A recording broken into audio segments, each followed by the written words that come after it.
தமிழ் சினிமாவுல நடிகர் ஆதிக்கான fan base ரொம்பவே அதிகம். அவர் ஸ்டார்ட்டிங்கில அந்த மிருகம் படத்திலிருந்து இப்போ வரைக்குமே அவருடைய படங்கள் அப்டின்னா, ஒரு தனித்துவமான கதாபாத்திரமா பண்ணியிருப்பாரு. தனித்துவமான ஒரு கதைக்களமா இருக்கும் அப்டின்றதால, ரசிகர்கள் இவருடைய படம்னாலே விரும்பி தான் பார்ப்பாங்க.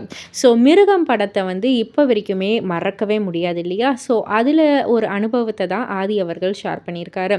அதாவது மிருகம் படத்தின் முதல் பாதிக்காக சமோசா உள்ளிட்ட உணவுகள அதிகம் சாப்பிட்டு உடல் எடையை ஏத்துனேன்.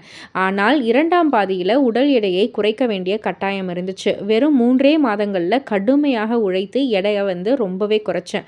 எடை குறைந்ததுக்கு அப்புறமா உடல் ரொம்பவே பலவீனமாயிடுச்சு.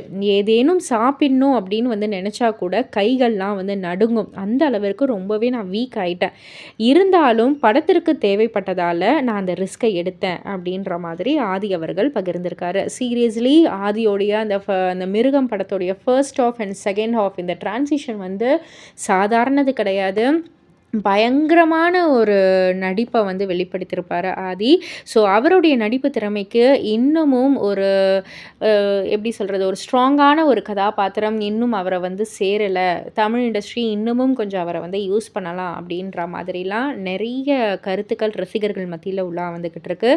இதை பற்றி நீங்கள் என்ன நினைக்கிறீங்க? உங்களுடைய கருத்து என்ன அப்படின்றத கீழே உள்ள கமெண்ட் பாக்ஸில் குறிப்பிட்டு சொல்லுங்கள். மறக்காமல் சேனலை சப்ஸ்கிரைப் பண்ணி பக்கத்தில் உள்ள பெல் ஐக்கானை கிளிக் பண்ணிவிடுங்க.